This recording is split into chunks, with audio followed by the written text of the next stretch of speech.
Tournoi des 6 nations, face à l'Écosse, le grand défi du 15 de France.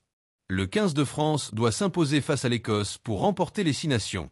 Les joueurs de Fabien Galthié vont devoir s'imposer ce soir au Stade de France s'ils veulent soulever le trophée des 6 nations. Le tout, sans Antoine Dupont, victime d'une rupture des ligaments croisés. Se reconcentrer pour un match capital. Une semaine après son impressionnante victoire chez les Irlandais tenants du titre, le 15 de France est en position idéale pour remporter le tournoi des 6 nations ce samedi soir au Stade de France. À une seule condition, éviter tout relâchement contre l'Écosse. Les hommes de Fabien Galthié sont avertis que recevoir l'Écosse avec le titre dans le viseur lors de la dernière journée n'est pas une garantie. En 2021, alors que les Bleus devaient gagner avec le bonus offensif et plus de 21 points d'écart, ils s'étaient finalement inclinés 27-23. On en a reparlé légèrement parce que ce n'était pas exactement le même scénario, a expliqué l'ouvreur Romain Ntamak en conférence de presse. La mission de 2025 semble en effet plus aisée car, même si l'Angleterre fait carton plein samedi au Pays de Galles, la différence entre les points inscrits et encaissés est tellement en faveur de la France, plus 106 contre plus 20, que les 4 points d'une victoire non bonifiée suffiront pour rester devant au classement et décrocher le deuxième titre de l'ère Galthié après le Grand Chelem de 2022. Une chasse au record ce soir.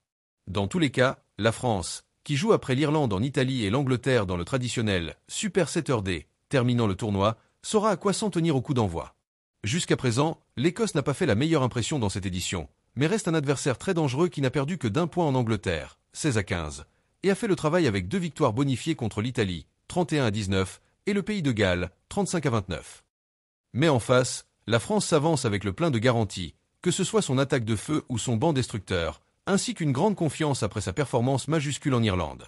Record d'essais dans un tournoi, meilleure différence de points, meilleur marqueur individuel sur une édition pour Louis Biel-Biarrey, meilleur réalisateur français de l'histoire pour Thomas Ramos, les Bleus peuvent aussi chasser nombre de records samedi.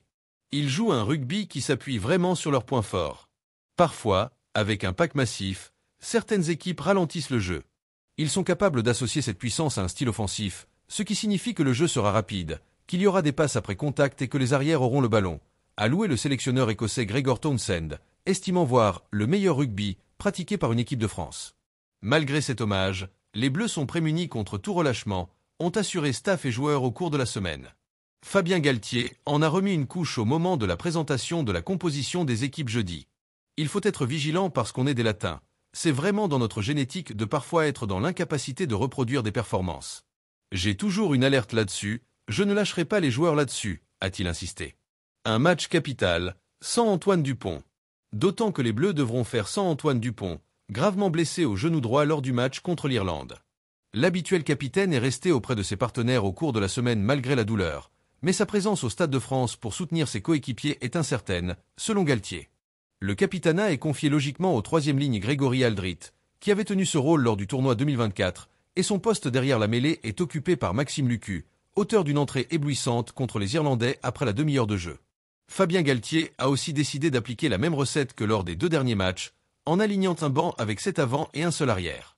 Malgré la blessure de Dupont et la sortie sur commotion du centre Pierre-Louis Barassi contre l'Irlande, l'option avait fonctionné grâce au replacement d'Oscar Jegou, habituel 3e ligne, au centre.